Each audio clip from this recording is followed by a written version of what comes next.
really cause us or force us to pull our hair out watching the Steelers offense. And he delivered 2 gigantic third down conversions to Pickens on 3rd and long, and then to Freiermuth. He did not have a throw at any point in that game, Bob, as a rookie, mind you, that looked like it could have been picked off by the other team. I'll ask you, how many did Matt Ryan have? Many. About 20? They had many. That could have been intercepted? And the thing about And Bob, remember this. Patrick Mahomes went in there and only scored 17 points. Jalen Hurts went in there to Indy, 3 quarters in the books, no touchdowns. Right. That has been a hard place for an opposing quarterback, even the best.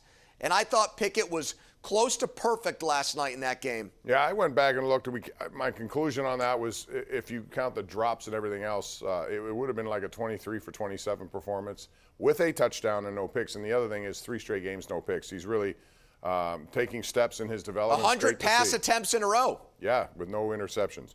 All right, let's get to the lines. Our Go One Better, number 1 Cochrane caller of the night. We're going to meet with Tony in the Hill District. Tony, what's going on? Tony. Hey, how you doing, Bob? How you guys doing? Good. I just want to say I want to commend McFarland for the way he played. I think he played extremely well, and I think that he was hitting holes that maybe I think that Najee Harris probably wouldn't have seen. Why don't they just keep him as a starting running back and let Najee Harris do what he's doing? First of all, we hadn't seen that from Anthony McFarland. It's funny what being on the practice squad and being inactive will do for you. I thought he took advantage of his situation. I would say Benny Snell is more the guy. If you're going to pick one of those two, which I'm not, because I still think Harris and Warren are the 2 guys you're going to count on. But Benny Snell has shown the more work he gets, Andrew, the better he performs. And I thought last night he made some really hard runs, made some good cuts, took advantage of whatever holes were available, and then attacked those. And you'd like to see running backs do more of that. Well, I do think, though, isn't it a game that proves it's more about the line than it is the running back? And the commitment by the coaching staff to run the ball. You have to commit to it, too. Yep. Okay, so exactly. The line and the coaches continuing to stick with the run, not the guy you draft in the first round. Najee has played a big chunk of this season hurt. I don't know how many times he's been at 100%, but the bottom line is because of that, it proves that when you invest heavily in a running back, it doesn't take much for that running back to get off track because it's such a physical, violent position. So that's why depth of the position and the offensive line run blocking are both way more important, Bob. So, I think could Najee have maybe, if he's played 60 minutes, have had a good game? Absolutely. But I think it speaks to the way you should attack that position when you're doing your roster building. Why sink premium picks into that position when it's so easy for guys to get hurt? And what makes a great running game?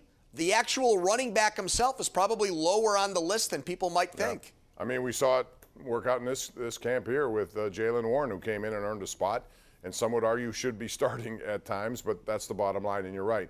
They're going to have to address that line even with better performances because they got some guys over there I think at times are overmatched. Zach Williams on Twitter hits us up. He says Steelers O-line deserves much of the credit for opening up the run game, as we just discussed. Thank you, Zach, for that. Back to the lines we go. We have Nancy in Tarentum. Hey, Nancy, how are you? Hey, Nancy. How you doing? Good. What's up, Nancy? Hi, Nancy. Hi, Andrew.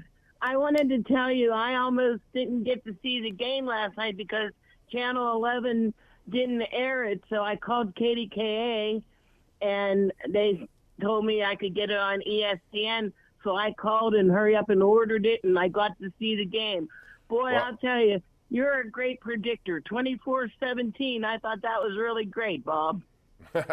Once in a while. Bob, is that true? Did you get the exact score right? Well, I had 2 different people ask me different scores. Last week when I said it'd be a tough, ugly game, 1 point, 17-16, then I amended it on game day to 24-17, I think, whatever. But the bottom line is it was going to be ugly, and I thought it was ugly, but thank you for the call. And by the way, the game was on locally, so you were maybe thinking it was on, Nancy, the other channel, ABC, Channel 4. It was not, and that's a whole different game these days, Andrew. As I explained to you, it's a bidding war of getting some of these games. We have the one on Christmas Eve. We bought it from the NFL Network. That'll be the Raiders and the Steelers on the 50th anniversary of the Immaculate Reception. Let's go out to Nick on line 2. Hello, Nick.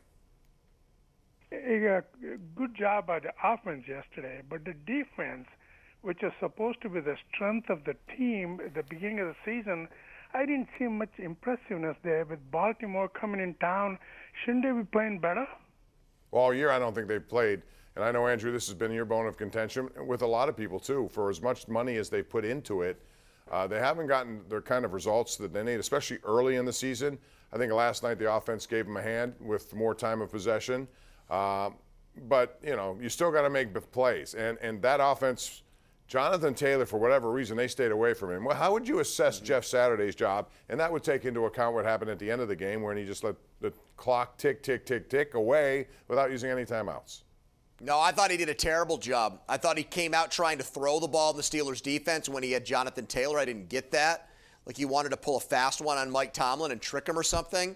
I get it. Okay, where the safeties play and they're putting guys in the box. All right, put bigger people in the game and establish your best player, Jonathan Taylor. They failed to do that. Big mistake. He got going later in the game. And then, of course, what happened in the last minute was an absolute travesty, the way that he managed that clock and his timeouts. I do want to hit on something, Bob, that the caller said about their defense. T.J. Watt, what is going on there? Because Mike Tomlin said that he's going to be limited at his press conference today. You were there, or you were broadcasting it, limited. Tell me if you agree with me. Did he look right to you in the game last night? No. Did he look like – no, exactly. So that, to me, was a concern that came out of that game. What version of T.J. Watt are we playing with right now? He does not look like the guy, even in the Saints game. He looked explosive in his first game back.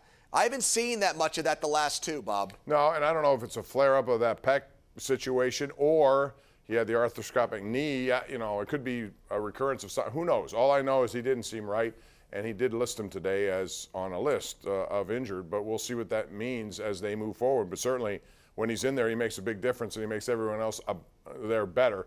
I thought they got some better performances by some of those guys in the secondary. That's important as well. We're due for a break, Andrew. We'll take it, come back with more. This is the Ireland Contracting Nightly Sports Call, Pittsburgh CW and 93.7 The Fan.